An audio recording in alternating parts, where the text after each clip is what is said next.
Are you struggling after your partner's infidelity or betrayal? I have been there too.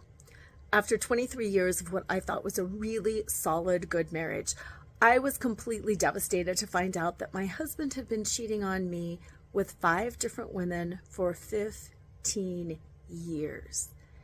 And you know what was really hard about that? The stigma. The beliefs that I had that I couldn't talk about it because people would judge me, because people would say, well, what did you do wrong, Lora? Why did he do that? Because clearly you caused that. The other part of that stigma was the fact that the way affairs are portrayed in Hollywood isn't really realistic at all. Affairs are born of pain.